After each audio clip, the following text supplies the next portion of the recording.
جی وعلیکم السلام ورحمۃ اللہ وبرکاتہ۔ بھائی نے پوچھا ہے کہ اگر کسی کی عمر زیادہ ہو گئی ہے اور اسے نماز یاد نہیں ہے اور اب وہ نماز یاد بھی کرنا اس کے لیے مشکل ہے، تو وہ نماز کیسے پڑھے؟ اللہ رب العزت فرماتے ہیں فاتقوا اللہ ما استطعتم، جس قدر تم اللہ تعالیٰ سے ڈرنے کی طاقت رکھتے ہو اللہ تعالیٰ سے ڈرو، اور فرمایا لا یکلف اللہ نفسا الا وسعها، اللہ تعالیٰ کسی بھی نفس کو اس کی طاقت سے بڑھ کر مکلف نہیں ٹھہراتا۔ جو صورت آپ نے ذکر کی ہے اس میں کوشش کرنی چاہیے کہ جس قدر نماز یاد کر سکے سورۃ الفاتحہ کم از کم یہ نماز کا رکن ہے، جس قدر نماز یاد کر سکے اسے نماز یاد کرنے کی کوشش کرنی چاہیے۔ لیکن اگر پھر بھی اسے نماز یاد نہیں ہوتی ہے تو جو اس کو اللہ تعالیٰ کا ذکر یاد ہے، سبحان اللہ، الحمدللہ، اللہ اکبر، لا الہ الا اللہ، جو بھی اللہ تعالیٰ کا وہ ذکر اس کو یاد ہے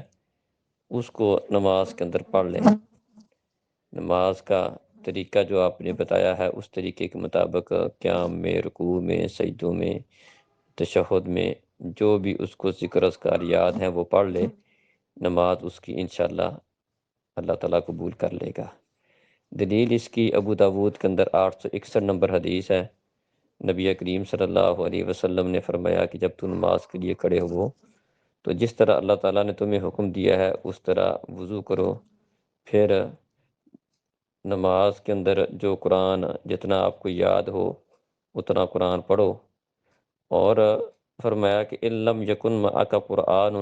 اگر آپ کو کچھ بھی قرآن یاد نہیں ہے تو فرمایا کہ فحمد اللہ وحللہ وکبر ہو، تو اس صورت میں اللہ تعالیٰ کی حمد بیان کرو، اس کی بڑائی بیان کرو، اللہ اکبر پڑھو اور لا الہ الا اللہ پڑھ لو، اور باقی جس طرح رکوع سجود اطمینان کے ساتھ کر لو، اس میں بھی جو اگر دعائیں یاد ہیں ٹھیک ہے، ورنہ سبحان اللہ،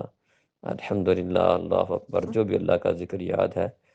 تو اس کو کر لیا جائے، تو انشاءاللہ اللہ تعالیٰ وہ بندے کی نماز قبول کر لے گا۔